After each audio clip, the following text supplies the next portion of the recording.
see Mom. So our best friends just bought a Gladiator. Ta-da!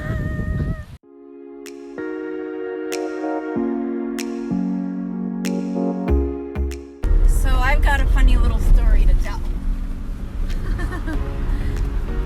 She texted me a few weeks back when they were trying out their JT, and she says, "Can I ask you a personal question?" And I figured it was going to be this heartfelt love question or something, and I'm waiting all tense, what is she going to ask me? And then she says, "Has it ever happened that you waved to a Jeep and they didn't wave back?" I'm sorry, but I thought that was the cutest thing ever and the cutest Jeep noob question. It was awesome. So at least we know we've got a Jeep waiver, right? Yes, definitely. That's very important. Always Have to remember. That's right.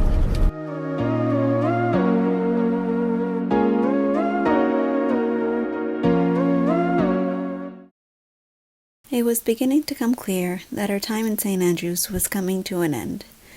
We were so thankful to have been invited to stay at this beautiful cottage. So David, tell me a little bit about all the paintings that are all over in the room. My mother was an artist, and she would do her paintings in Fredericton in the wintertime where we lived. But her home was here in St. Andrews. She grew up in St. Andrews. So she did a lot of great flower pictures. You see a few. We like the landscapes, which So do I. show the history of this place. This is the old golf course looking at St. Andrews. That's all been changed around. And this one is looking along the coast from the wharf. That one's up beautiful. towards where we live up in there.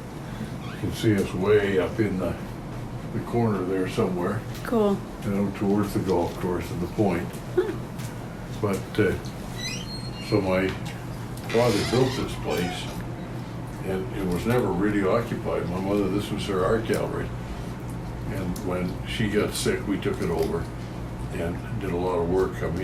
Out there was a garage. Now it's nice 2 bedrooms. Yeah. There were no bedrooms there. And that's sort of the history of the place. Built in 1934, same original cedar logs.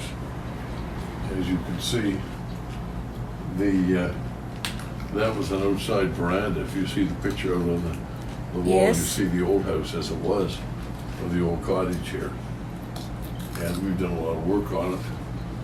Put in the bedrooms, and had a friend of mine come down and do all of the windows and all of the naughty pine walls throughout the bedrooms and what have you. So That's a beautiful piece of family history. oh yes, it's great history. That's Yeah. about it. Yeah. Our creative minds were so inspired by the artwork that filled the walls so perfectly, and we felt so honored to learn of their history and the story behind this building.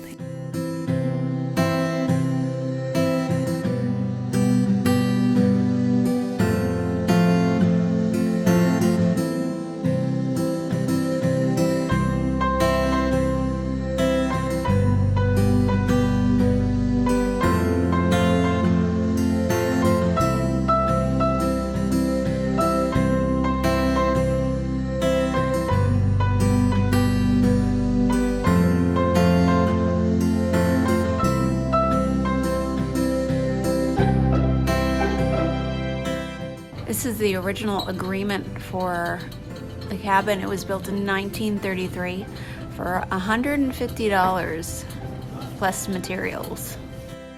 We now understand why our friends John and Vanessa enjoy coming to this special little town. We loved walking down Water Street to see the rich architectural history and the buildings that are still standing today. And everywhere you looked, there was always something worth photographing. From hiking in Minister's Island to fine dining at the Algonquin, there truly is something for everyone.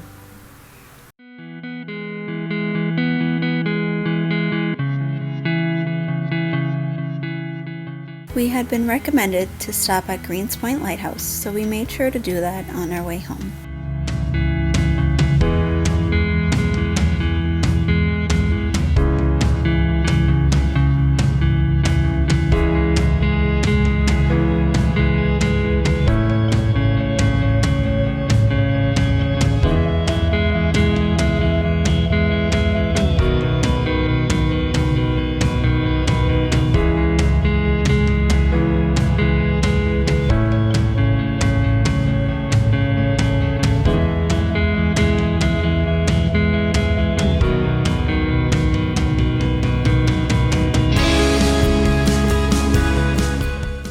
entered the visitor center, we received a surprise lesson on underwater photography from marine biologist and underwater photographer Michael Strong.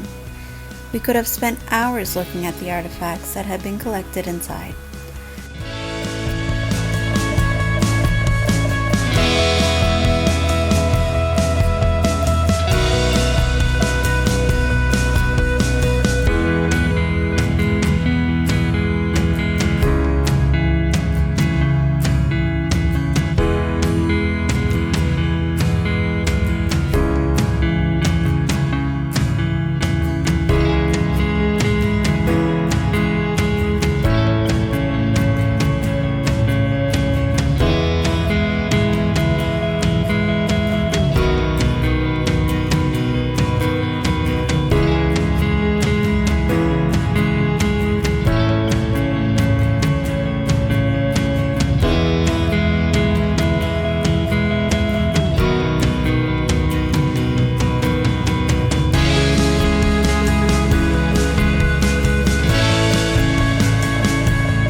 And if you want to know what you're looking at, because this isn't a reflex camera, you actually have a viewfinder that you look through. See, that's got a viewfinder too. The older cameras didn't have viewfinders. You didn't know what you were shooting until you got it back. Then they came up with viewfinders, and then with the fisheye lens, you need you look through this device here, and it will tell you approximately what you're seeing through. Here, that's one of my old video housings. So that's what I had to take down to take a video. There's another one. Try looking that day, you know? That's crazy, yeah. Oh wow. Yeah, but that's only half it, because you got these floodlights, all this stuff to run. That's one of my first strobes there. It still worked.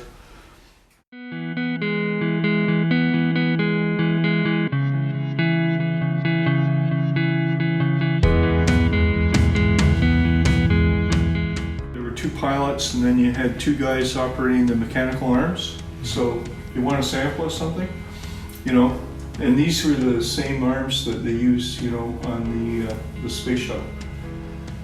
Yeah, same kind of thing, but rated for water. And then you had the recording studio people, so they had everything that came across on the video cameras. That all had to be recorded. Then you had the person that did the annotation. Then I always had a still photography, so if the person in the hot seat said, okay, that Serianthid over there on the left hand of the screen, I want a close-up of that.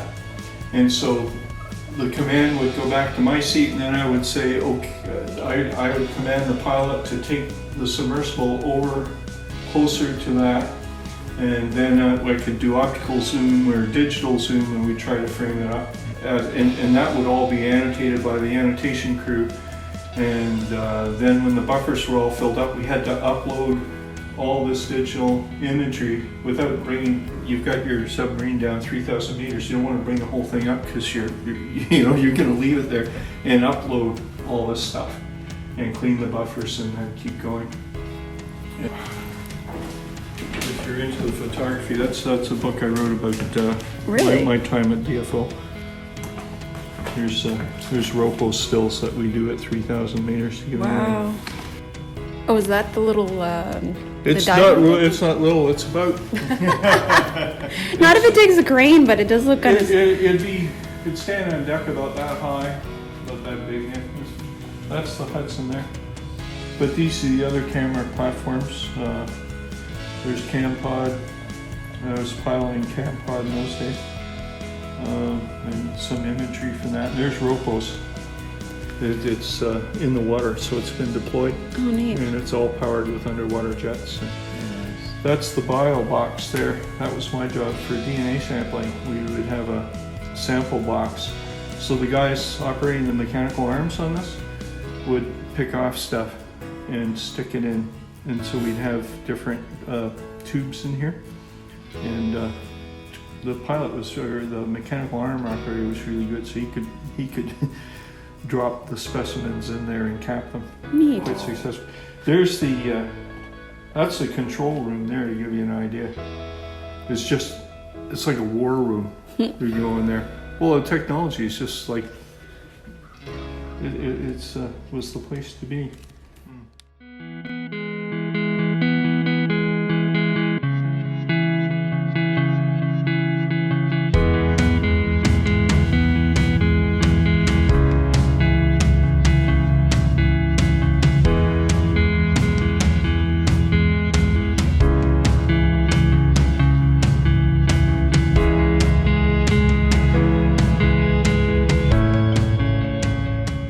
Y a-tu un egg sur le...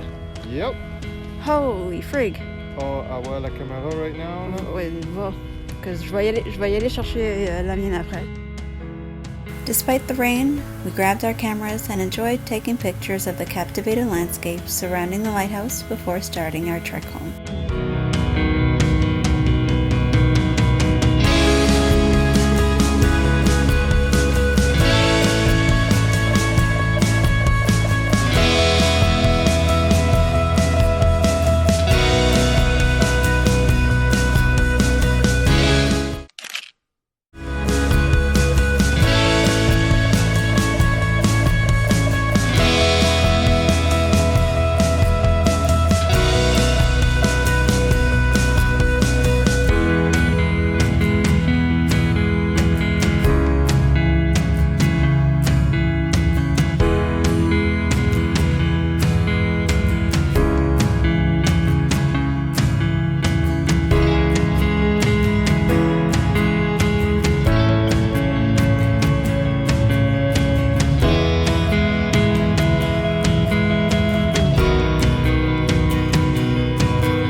Our need for travel and adventure has now been satisfied for a little bit longer, but we still can't wait to go back to St. Andrews by the Sea.